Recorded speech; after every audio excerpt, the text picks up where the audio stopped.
Welcome, and thank you for joining us for our virtual event, Increasing Access and Opportunity for People with Disabilities.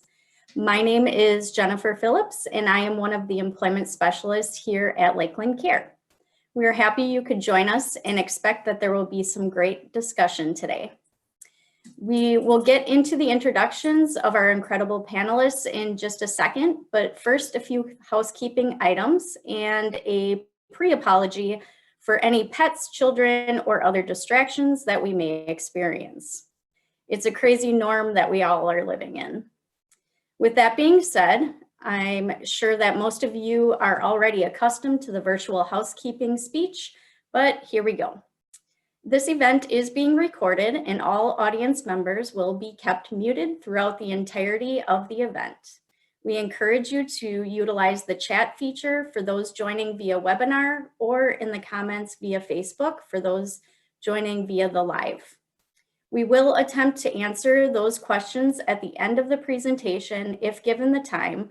However, we do have a jam-packed hour planned, so in the event that time runs out, we will be pulling the questions and will send a follow-up question and answer document.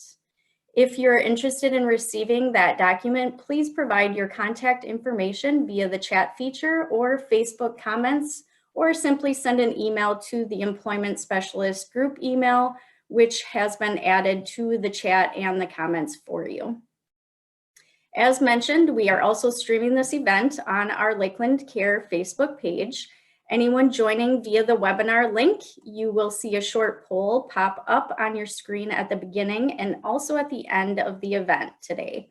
And those tuning in via Facebook, please comment letting us know who you are: employer, state government worker, service provider, or specify other. Panelists as well as facilitators have provided contact information in the chat, so please feel free to ask questions directly following today's event. On behalf of Lakeland Care, we would like to thank our panelists and the following chambers: Envision Greater Fond du Lac, Oshkosh, Greater Green Bay, Manitowoc, Portage County Business Council, Fox Cities, Rhinelander area, Greater Wausau, Wapaka area, Heart of Wisconsin, Wisconsin Rapids, for their partnership and commitment to spreading community awareness regarding this important topic. I will now turn it over to Lakeland Care's Community Integration Manager, Rose White.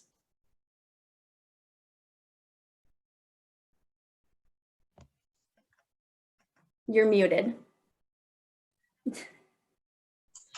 Okay, so what a great way to start, right? Thanks for letting me know about that. So thank you, Jen, and good morning, everyone. Thank you for joining us today. Anything can happen, as you just saw, so it should be a eventful and fun hour. Some of you are familiar with our organization, Lakeland Care, but so everyone knows who we are. Lakeland Care is a managed care organization providing long-term care services and supports to eligible frail elders and individuals with physical and intellectual developmental disabilities through the Wisconsin Family Care Program. You can check out our website at www.lakelandcareinc.com for more information about our organization. My contact information is also listed in the chat box. So October 2020 marks the 75th anniversary of the National Disability Employment Awareness Month, with this year's theme of increasing access and opportunity aligning with the 30th anniversary of the Americans with Disabilities Act, or the ADA. The purpose of Employment Awareness Month is to bring awareness and educate communities about disability employment issues. So we celebrate the many contributions of America's workers with disabilities, and we embrace the unique skills, the abilities, and the diversity offered to our workplaces. We hope you find today's presentation informational, including ways that you can integrate individuals with disabilities into your workforce. So now I will turn it over to Brooke. Thanks, Rose. Hello, everyone. Some of you may know me as Brooke Basler. I've recently taken on a new last name, so I'm breaking that in today as Brooke Jackson. I'm the other employment specialist with Lakeland Care, and I'm so excited to be co-facilitating this event alongside Jen and Rose. On the back end, we also have Becky and Tina from Lakeland Care with us today, who will be collecting questions from the chat and comments to be sent in a question and answer follow-up, as Jen had mentioned earlier. So please use the chat function. They will also run the poll for us after we do a quick intro of our panelists. So we wanted to give a shout out to them. We appreciate their technical expertise. Without further ado, we're thrilled to introduce you to our panelists for today. So take it away, Adam. Hello, and thank you for having me. My name is Adam Reinfleisch. I work for Ducommun. Ducommun, for those of you that may not know, is a contract manufacturer for aerospace and defense. We've been in business for 170 years. We're California's oldest company. I'm based out of our plant here in Appleton, Wisconsin, where we manufacture printed circuit boards for both aerospace and defense, as well as industrial and medical industries. Recruiting really for the Electronic Solutions Group, which is Appleton, and then I also work with our sites in Tulsa, Joplin, a couple plants in Arkansas, and Parsons, Kansas. Wonderful, thanks for being here. Judy? Good morning. My name is Judy Quigley, and I'm the Executive Director of Disability in Wisconsin. We are a nonprofit that is membership driven and very business led. We have business memberships not only in Milwaukee and Madison, but in Oshkosh and Green Bay, up in the Neenah area, and also in La Crosse. And our whole focus and purpose is bringing business members together and peer-to-peer education and share the stories and best practices on their business's journey for corporate inclusion. And then we do that through educational programs, through connecting resources, helping to build talent pipelines, and most importantly, peer-to-peer mentoring. So thank you, and thank you for having me this morning.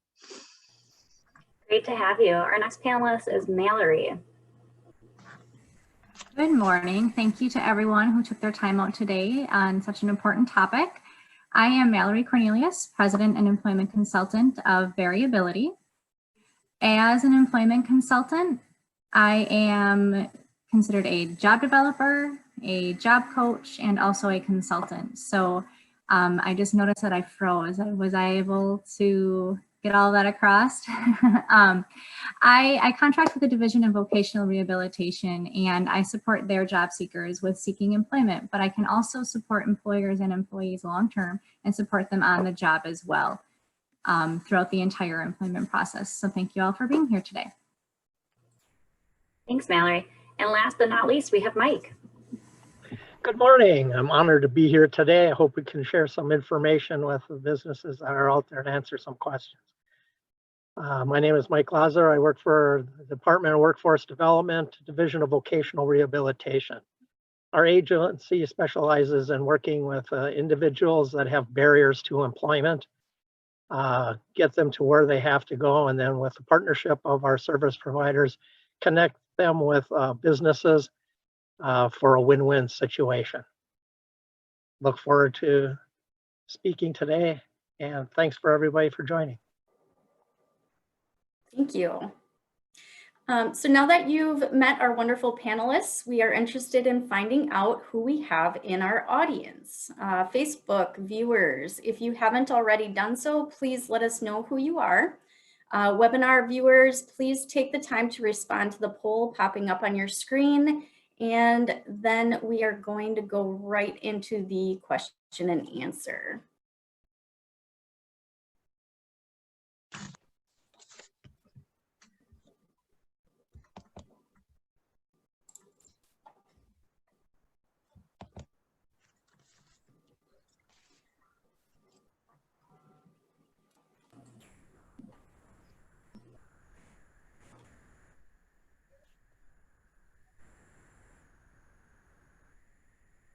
So while people are taking the time to fill that out, let's kick it off, get right into our Q&A. So I want to start the conversation just by getting a snapshot of where we are. What does our talent pool look like? Mike, can you tell us a little bit about the talent pool and the employment statistics for Wisconsin right now? I'd love to share some of that information with you today because the information that you're going to receive is going to be one of the reasons you should really start looking into, if you've not already, been untapped resources, untapped labor pools.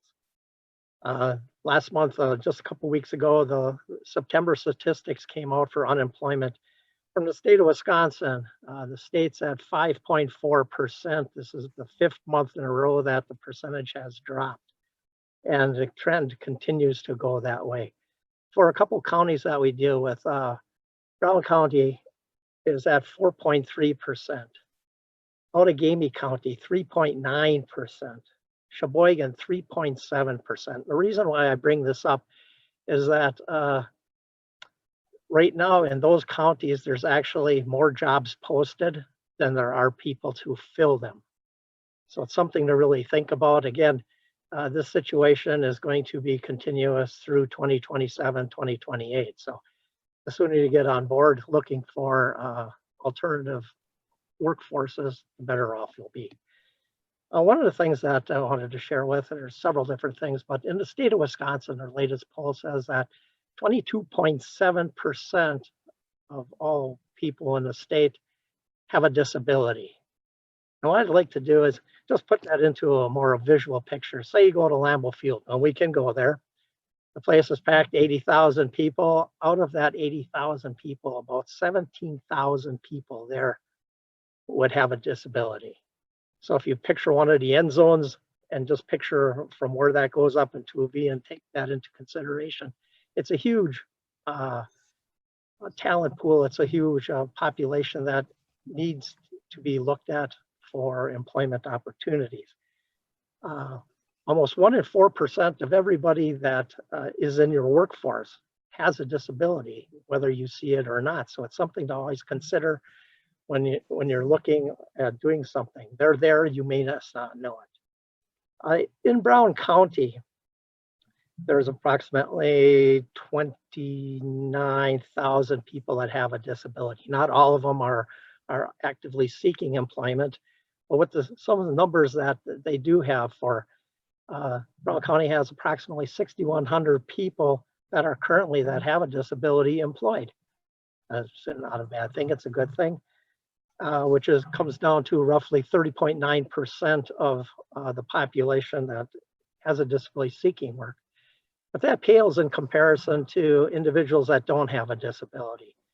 74.9% of the people that don't have a disability are in Brown County are employed. And that number is 121,563 people.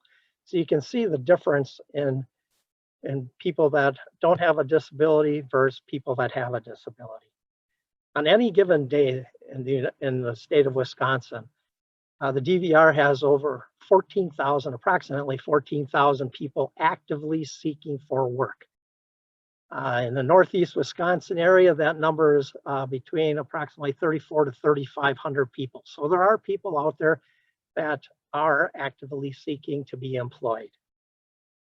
One of the last statistics or something I'm going to share with you today is in the United States, every 10 minutes in the United States, 497 people acquire a disability. The key word is acquire. In the time that we have together today, that'll equate to almost 3,000 people an hour. And you say, how do people acquire a disability? Well, just a couple examples. It can happen to any one of us.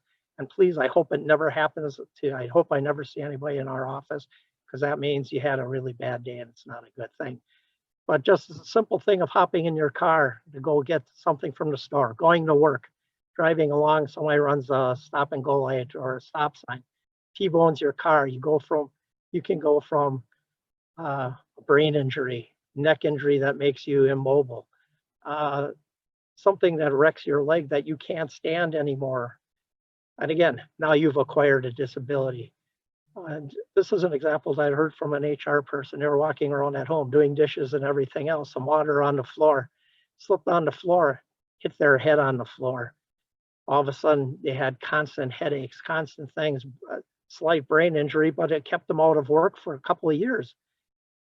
strokes, heart attacks. One of the main things right now with COVID would be people that depression, people losing loved ones, people losing things and getting more and more homebound and not wanting to come out to do something, anxiety. These are all ways of to acquire a disability. So everybody that's here today knows somebody that has a disability, but think outside the box because it may not be what you're actually thinking when you hear the word disability. So Thank you, Mike. that's just to get started. Thank you. Yeah, thank you so much for sharing those statistics. They're powerful. And you brought up something really important, and that's the untapped labor pool, being people with disabilities. So I want to talk a little bit more about that, and hoping Adam can share a little bit more about his experience as a recruiter, getting involved with hiring people with disabilities. Yeah, thank you. So, I think the numbers that Mike shared really tell a story that all of us as business people have felt that are hiring. Looking at the last 2 years, we faced really tough unemployment numbers in our area, and then we moved into new challenges with COVID. We as people looking to hire, have what are probably our normal streams that we go through: career fairs, colleges, working with high school students. But with a tight labor market, we realize that we really need to, tap into every resource that we're able to tap into. We realize that part of that is looking at better engaging people with disabilities. That journey for us started with bringing the Department of Workforce Development on site, showing our organization, our plant. From there, they went to partner with job developers who really setting us candidates. We realized that we really had a great opportunity. And as we engage with the candidates that we were being sent, there are people really capable of performing the jobs that we're looking to have be performed, and they're eager and really wanting to work. So that's really kind of how we started our journey here at Ducommon with that. Fantastic. And Judy, maybe you can talk a little bit about some best practices for recruiting a diverse talent pool. Be happy to, thank you. And the best practices that we're seeing today are in a constant flux of change. We're always adjusting them in these very uncertain times we're on. But what I can share with you is what many of our businesses that are part of disability and that are saying are best practices both internally and externally. And the reason I say internally is a company really needs to look internally at themselves before they can go out and reach out. It's really no different than we have to look at ourselves, make sure we're okay before we take care of everybody else out there. One of the first things a company needs to do is have their CEO or a senior level individual really make a statement that hiring individuals with disability is a priority within this company. I heard a VP at Freighter say, make a declaration, and that word just stuck with me. A declaration to me is a very powerful word. And if you make that kind of declaration or that kind of statement, and it's done with passion and true belief, your company, it will happen. People within your company will make it happen. It will be by trial error, it will be by learning, but it will happen. The other thing is to make sure that a company is communicating internally why we were making this statement. It's one thing, it's not just because we're hiring individuals with disabilities, it's because there's a very good business case for hiring individuals with disabilities. And there is a number of researches out there. One that I'm going to reference is the Accenture report. And it offers that companies that have inclusive workforces, and I mean inclusive, that means we include and welcome everybody, have achieved, and this is just from last year's statistics, a 28% higher revenue, 30% higher economic profit margins, and 2 times the net income of their peers. So those are some pretty powerful numbers to be paying attention to, and truly being able to look at the business case of why we're hiring individuals with disabilities. You also want to make sure that internally in your company, as a best practice, that you're embracing a culture that allows people to self-ID. Somebody mentioned, I think both Mike and Adam referenced, we're certainly in this period of COVID. And there certainly is this propensity for some depression, isolation. We really are in a very different mindset, and it does impact many of us differently. And it impacts our employees, but we need to allow them to feel free, comfortable, and know that it's a safe and confident environment to be able to disclose who they are. And that way we're able to learn and work together better. And one of the great ways to embrace that culture is if you have a CEO or a senior executive who is willing to make that statement, who is willing to say, I'm the CEO of this company, and I've been a juvenile diabetic. So sometimes if my blood sugars are getting low, you may notice this behavior in me. Or I'm the senior vice president of this company, and I struggle with mental health issues, and about once a quarter, I may have to remove myself. Whatever it is, it's just open and honest communication. Number one, what that does is takes the stigmas and barriers down within a company, and it allows people to feel more welcome and more open about talking about who they are. And we tend to forget about disabilities do include things like, I'm battling cancer, I'm a cancer survivor, it has to do with I have stroke, I'm a diabetic, anything that is followed under the ADA. Word of mouth is a really powerful recruiting tool. And if a company is welcoming and allows their employees to be open and honest, that will get spread. That word will get spread, whether it's through social media, word of mouth. If a company isn't so open and welcoming, that will also get spread. So you want to really put your best face forward on your company. One of the other best practices is to ensure that a business has requirements to ensure that all your digital products are accessible. Really work closely with your IT teams. Just spend the time looking closely at the IT and making sure that everything is accessible. And there's an example of this. Northwestern Mutual last year held our first annual Wisconsin Ability Summit. Now, this is when we could do it in person. And we used closed captioning. Well, Northwestern Mutual never realized how effective closed captioning was. And as a result of that, that is a policy in their company now. All meetings, all events, there will be closed captioning. Very simple tool, but we didn't stop to think about it until we saw it. That's just one example. So really invest in your IT teams. The other suggestion is ensure that your company embraces a diversity training that goes just beyond your onboarding. It's okay to have training that is disability awareness training, disability etiquette training. It's okay to ask the questions and to learn from one another. Sometimes we are so afraid to ask questions. So we're all in this together. So let's learn. Let's talk to one another. Let's learn. Let's bring the training in. A couple of other just best practices externally is, and you're going to hear this word, you've already heard it mentioned, you're going to hear it a lot, is partnerships. Build your community partnerships. Really reach out there and build. You are looking for employees that are long-term. You do not want to see high turnover rates. And the way you get that is by building long-term partnerships with your service providers, with DVR, with any of the other provider organizations that you might be looking at. And make sure that your recruiters are really partnering strongly, and together you are learning, that the service providers are learning your business. They are understanding your culture, your business, your skill sets you are needed.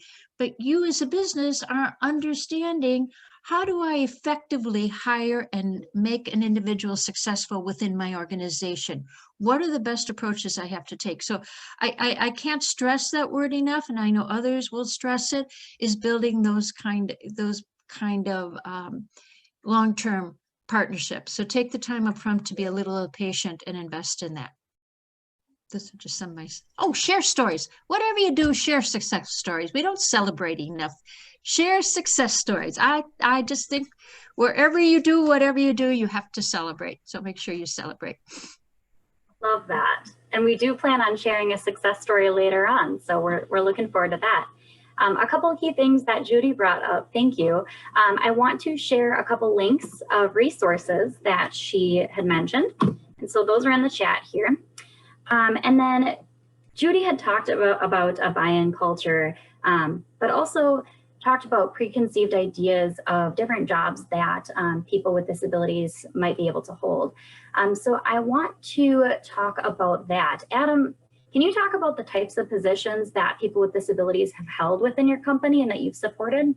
Yeah, absolutely. So a big part of our hiring strategy has been increasing our direct labor talent pool within the site, people working on the floor, manufacturing our product. Within that area, we've hired for almost every position. We've hired people for material handling, assembly, machine operators, conformal coating, which would be maybe taping or spraying down boards. But we've also hired for a little bit more skilled positions like inspectors within our quality department and solderers, which is a skill set that's been difficult to find, and we've seen success there as well. So really a great variety. We've also been able to consider candidates for office positions within our facility too. Was able to consider a great candidate for a customer interfacing position. So there's really a huge variety. That's great. And the great thing too is that those are just the positions that you know of that people with disabilities hold. Want to move a little bit into the benefits of hiring people with disabilities, because we've said it in the past. You don't do it just because it's the good thing, the right thing to do. You do it because it makes business sense, right? So Mike, maybe you could touch a little bit on the benefits of hiring people with disabilities. There's a lot of different reasons why to hire somebody with a disability. First and foremost, you'll get one of the most loyal employees that you'll ever find. They're generally not people that are rabble-rousers. They'll come in, they'll do the job, they'll be excited to be there. Some of the things that you may be worried about is safety. They're probably statistically wise some of the most safe people, because when you tell them that they need to do things for safety, they follow those directions. So getting a candidate that has the skills that you're looking for is a #1 priority for you. But there's also some fiscal programs that we have for people that smaller businesses, bigger businesses, it doesn't make any difference. But we have several different temporary work experiences where we try out candidates that have been out of the workforce and getting back in and looking to be able to get their skill sets back up. And again, that comes at no cost to the business. You can bring those individuals in. Our service providers are great at working with individuals through that. If you hire somebody, we have what's called an on-the-job training assistance. Say you have somebody that you hire that may take a little bit more training. They're a little bit, we can cover up to 90 days of half their salary. So it's a nice little perk that you can take advantage. And also there's a work opportunity tax credit. It's a federal tax credit that's out there. Not only would you get an employee that's going to be somebody to fill your need, you can actually get a tax credit by hiring a person with a disability. That's a form I can fill out. I can expedite that process for you. It used to be 21 days that you have to do it. They've backed that off. I think it's the 16. So, but to make that happen really quick, I can have all that paperwork. The only thing that you would have to do is just sign it and mail it. So those are just some of the things that when you're looking to partner with somebody that has a disability on what you're getting and some of the opportunities that you have to utilize. Great, thanks for sharing. I think a lot of employers who are listening in are probably wondering how to get connected with that. And again, we did share contact information above for both Mike and Mallory, Mike being with DVR and then Mallory as a service provider. So I just wanted to remind you all of that.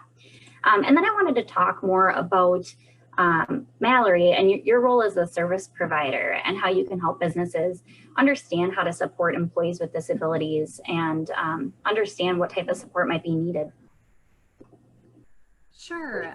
As Mike had mentioned, there are service providers that contract with the Division of Vocational Rehabilitation, and I am one of those service providers in the Brown County area, and I help their job seekers, their consumers with their employment goals. So I get to know the job seekers very well. I pride myself in making sure that I know what their barriers and their strengths are and what's going to make them successful within an employment setting. Then I will help them with seeking employment and reach out to employers, helping them with the traditional job search process, but I might also contact employers on their behalf as well and get to know employers and know what type of positions they're hiring for and what would be an ideal candidate for them. Then I will also support employers by, once an employee is hired, I can help that employer and that employee throughout the orientation and training process. That assistance can look different for every single scenario.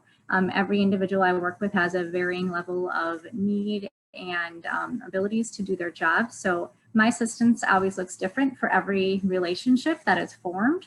And I will tweak that based on the scenario and the position that that individual is in. I might be on site providing that orientation and training support. I might be off site and just consult through phone calls or through emails. Or the employer might not even know I'm involved, but it's all varying levels of support that I can provide. Sometimes that on-site support can look differently as well, even if I am on site. Sometimes I am hand-on-hand supporting and helping the individual learn a job. I might be assisting in creating some job aids to help that employee be more successful while they're working. And those job aids can be very simple checklists, ensuring that they have an interpreter during the orientation and training process so the individual learns their job through interpreter services, helping with breaking down the training schedule so that if that individual might get overwhelmed with learning too many things at once, I can help with that communication with the trainers and to help come up with the right training path for that individual in order for them to be successful.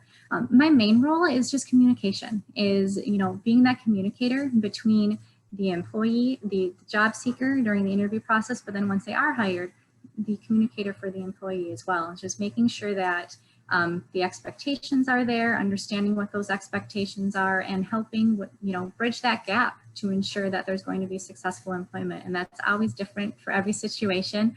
I could list so many different scenarios of how that relationship looks. One that I'm doing right now is just as an example is this individual, she was hired as a dishwasher. She's done dishwashing in the past, but this is a completely new environment for her. So I'm not there teaching her dishwashing.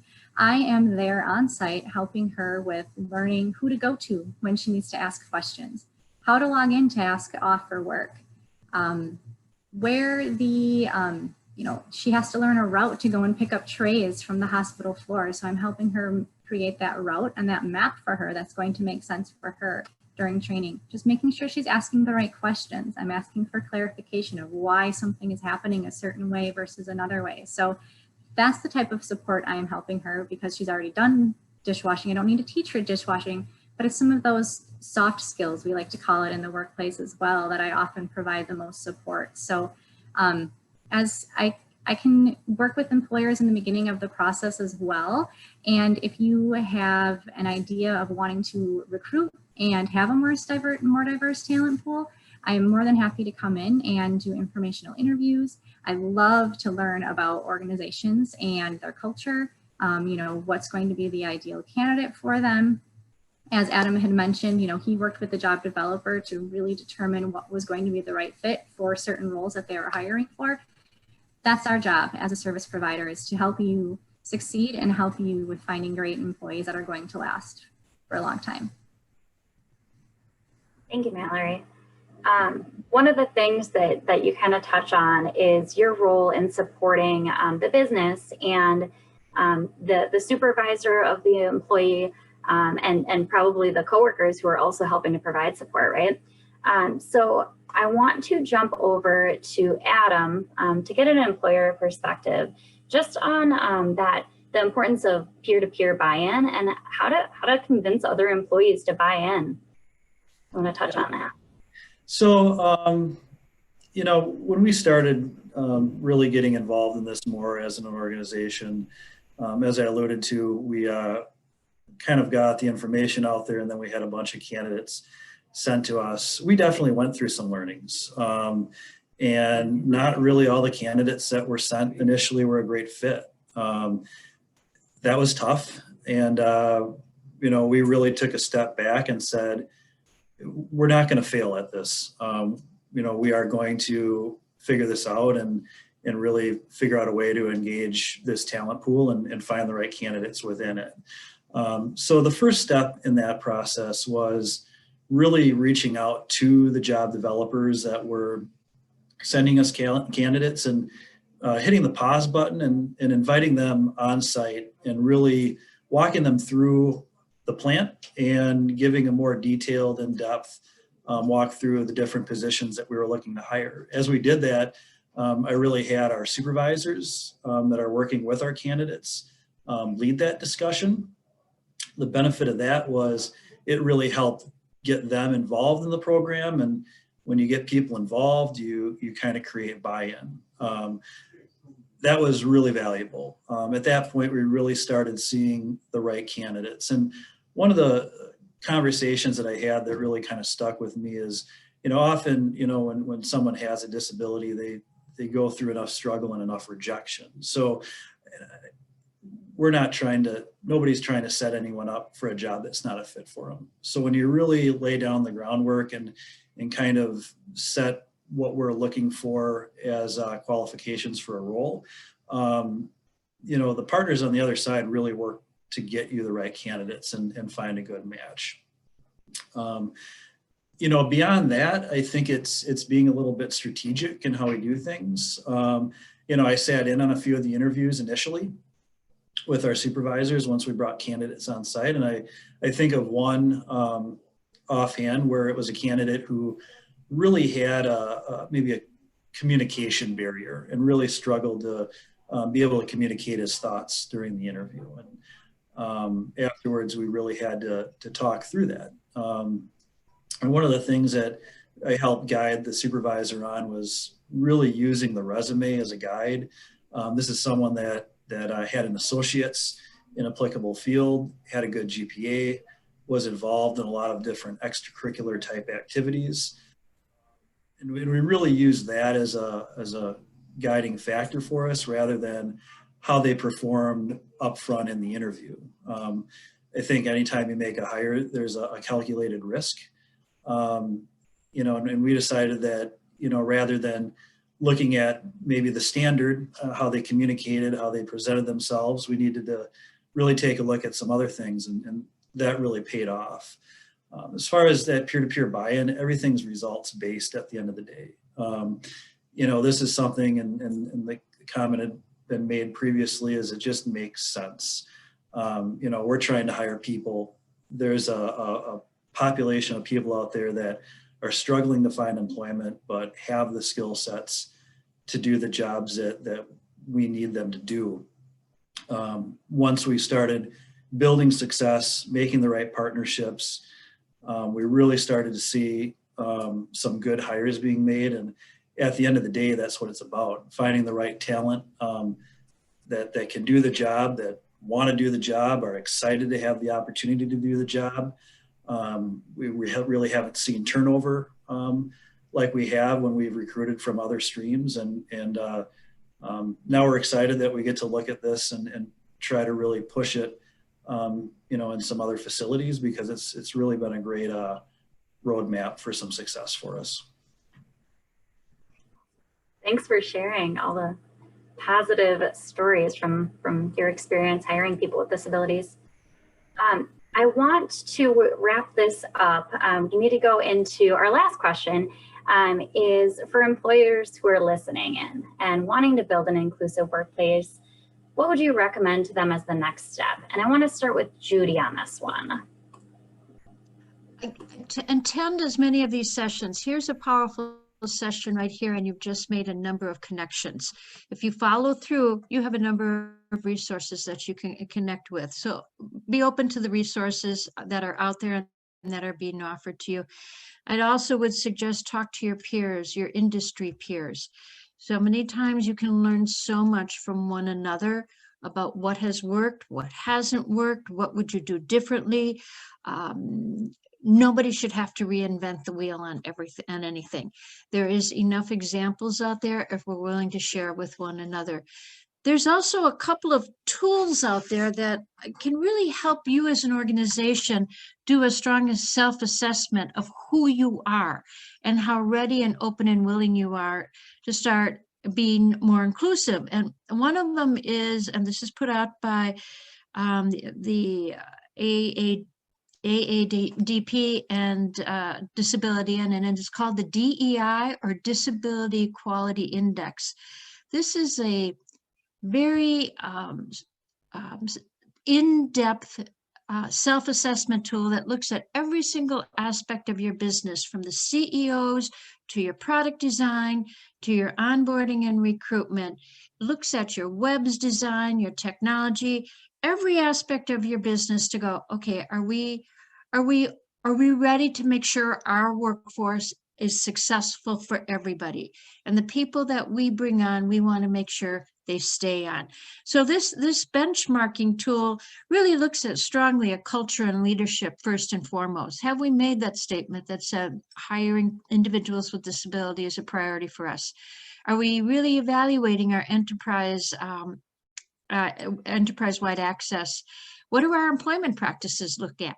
You know, when you work with individuals with disabilities, what are all some of the other things are we taking a look at? Are we taking a look at, do we understand ABLE accounts? Do we understand all the special needs trusts? Do we understand what kind of insurance and benefits are we offering individuals? Do we do anything with caregiving? It takes a look at the community engagement. And it also takes a strong look at supplier diversity, because that's another untapped, your disabled-owned suppliers is another untapped talent. Just to give you an example of some of the companies in Wisconsin that have taken the DEI and they have been recognized as the best places to work in America for disability inclusion. This was 2020 numbers, was Old National Bank, Fiserv, Johnson & Johnson, Northwestern Mutual, Freighter Medical College of Wisconsin, Manpower Group, and CUNA Mutual. Now, many of you might be saying, that's lovely, but we're not nearly as big as those big corporations. But I really want to share with you that those questions are readily available on the Disability In website. You look under the DEI, and anybody, any company can take a look at those questions. Why not all may be applicable? It really just gives you a good insight as to what are the questions I should be asking? What are the things I should be making myself aware of? Because you don't know what you don't know. So that's a really inclusive tool to take a look at, and it's open to everybody. The other thing that I would suggest is just build champions within your organizations. Build champions, whether it's your supervisors, whether it's obviously Adam is a champion within his organization. Share that with your peer groups out there. Some companies have started employee resource groups, which are the internal champions, but they're not just champions. What they truly are is they are listening to employees, listening to senior levels, and saying, look, we need to do some things a little bit differently. Here's what would help our employees to be more effective. Here's where our employees need not only our employees, but our customers, because we want to make sure we're fully welcoming and embracing and open with our customers and the communities we serve. So start building those kind of internal champions for yourself.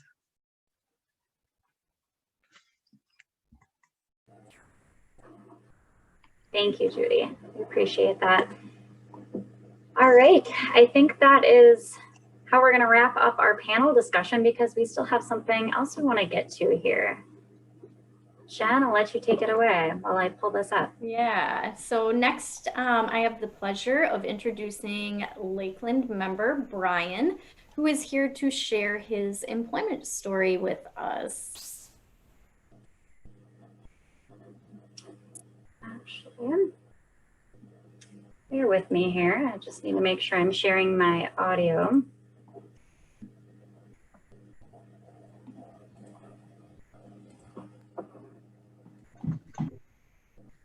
Brian Smith.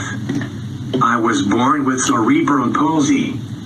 I've always been an active guy and proud of my many accomplishments. I'm an Eagle Scout. I graduated as valedictorian of my high school class of 400 plus, and I got my bachelor's and master's degree from the University of Illinois in leisure studies and event management. After college, I had to take care of some physical problems I was having. When I tried going out into the workforce, I had a hard time finding jobs that I was fully capable of doing, and I lost some confidence in myself that I once had. With the help of Lakeside Packaging, I got to have some work trial experiences at a couple places in the area to help gain some experience and confidence and knowledge of what adaptations I will need in a workplace environment going forward. My last work trial was at 44 Degrees North Advertising and Design, where I was a digital strategist. At the end of that work trial, my boss Diane had the ability to, and because she liked my work so much, she hired me on permanently, and that's where I've been going on 2 years now.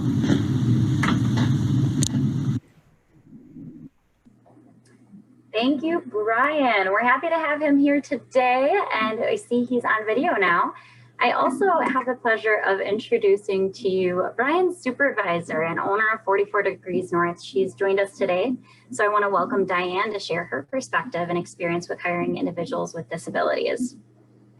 Good morning. I'm happy to participate. As Brian indicated, he joined us through a kind of attempt to hire program through Lakeside Packaging Plus, and that worked out really well. He is a digital strategist for us. He helps with some social media posting as well as some other writing assignments as they come up and are needed. I have a philosophy that everybody that wants to work should be able to work. And I sit on an economic development board, and I'm especially interested in the statistics Mike shared about unemployment.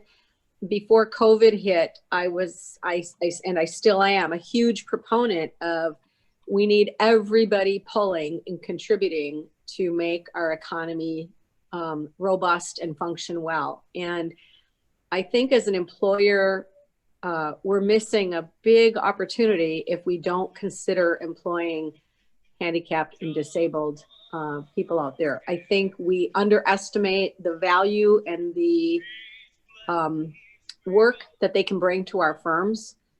And from a human side, they also really open up our minds to the capacity that they have, and they enrich our lives. So we're thrilled to have Brian as part of our team. He's got a great sense of humor.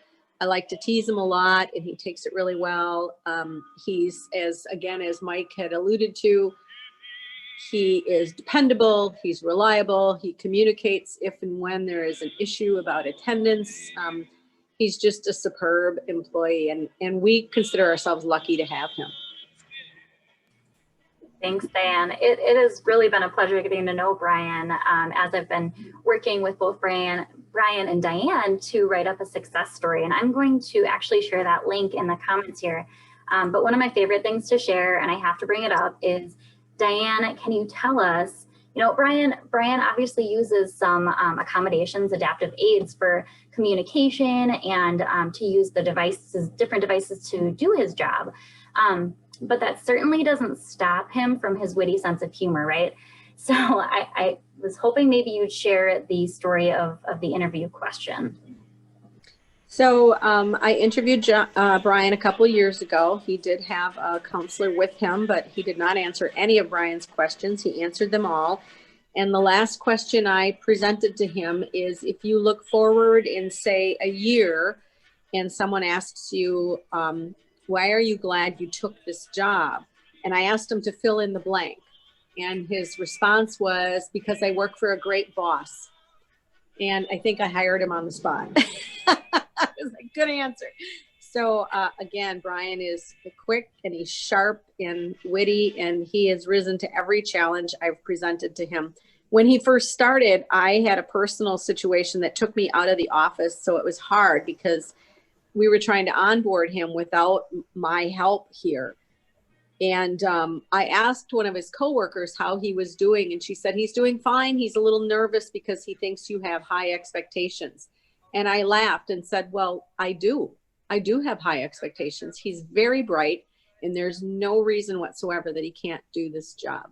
So he knows I have high expectations. I don't make allowances for intelligence. I mean, the physical adaptiveness is one thing, the intelligence is a different thing, and he's incredibly intelligent. So if there's an issue, I correct him on it just like I would any other employee. So and I think that's really important, because I've had other disabled workers, and I'm honest if they are going to work or not going to work. I will tell the caseworkers my opinion about it, because for this to work in the employment field, we have to be honest about the capabilities and whether or not the candidate can indeed do the job or not. Absolutely. Goes back to the relationship building with the service provider and being able to have that communication. Thank you for sharing that. And I have one more video to share. Brian wanted to share his message that he has to employers and for people with disabilities who are looking to seek employment. So I'm going to share one more time here.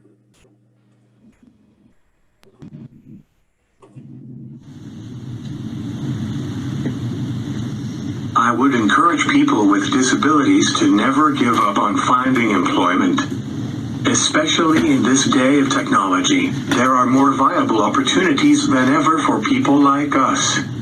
And I would encourage employers to not focus in on what we can't do, but rather what we can do, our abilities, and what we could bring to the organization.